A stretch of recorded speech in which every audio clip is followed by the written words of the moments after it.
Good morning, Year 7. Welcome to another lesson in the Village Project. Before we get into that, we'll just do the do now. Here's a quote from The Wind in the Willows. Animals arrived, liked the look of the place, took up their quarters, settled down, spread and flourished. They didn't bother themselves about the past, they never do. They're too busy. The wildwood is pretty well populated by now, with all the usual lot, good, bad and indifferent. I name no names. It takes all sorts to make a world. Now I want you to write a pale paragraph that shows how this quotation supports the idea of tolerance. Tolerance is one of the less obvious themes in this book, but it's definitely there.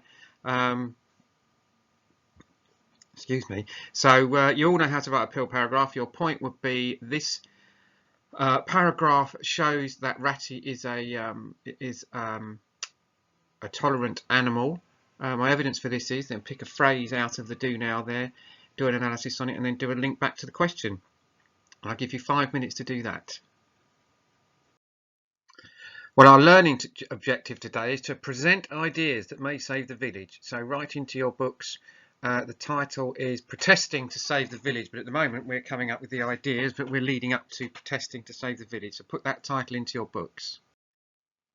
So what do you think, knowing what you know about Popemere and your place in it, what do you think is the most convincing argument that would stop the government going ahead with their plans?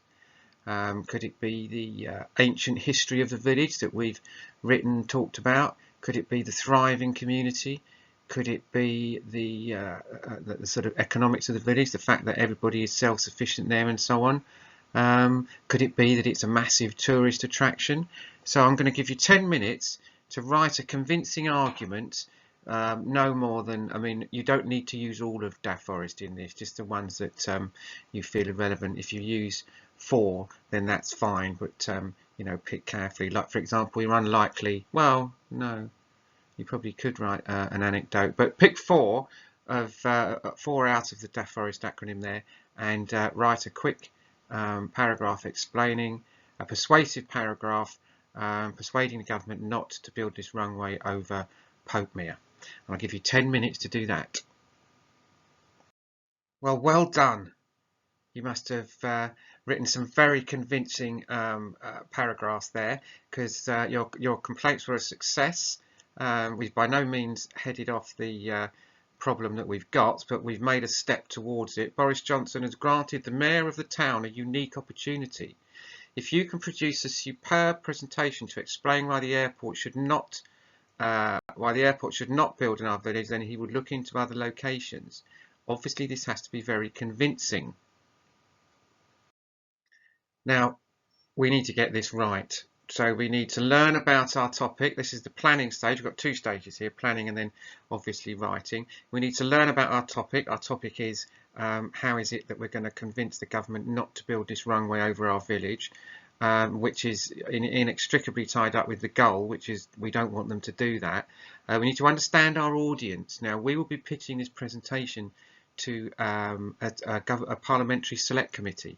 So it's formal, right? There's no, you can be impassioned, and some of you are very good at this, being impassioned but without becoming emotional.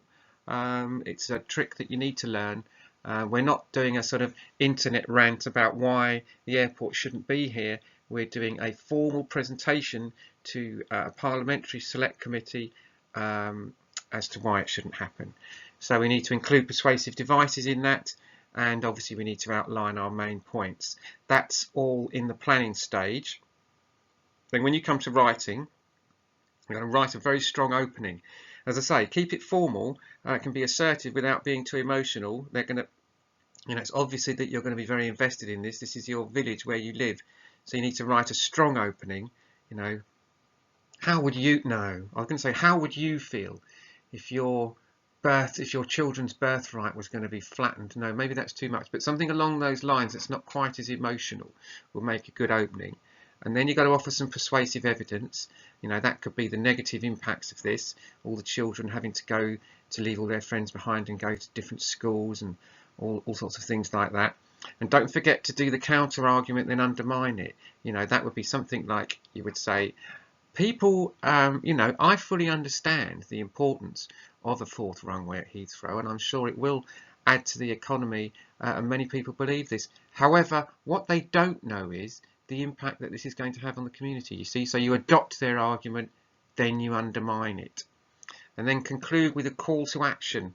That simply means, you know, come on, just some sort of, it's not a slogan, it's not a protest, but you want these people on your side, so you need to somehow finish off with that in mind. Just know those, you don't need to write those down, just you stop this slide here when you're writing your piece, and make sure you include all those elements. And now you just need to write your presentation, and I look forward to being convinced by them. So off you go, people of Popemere, and I look forward to receiving your work.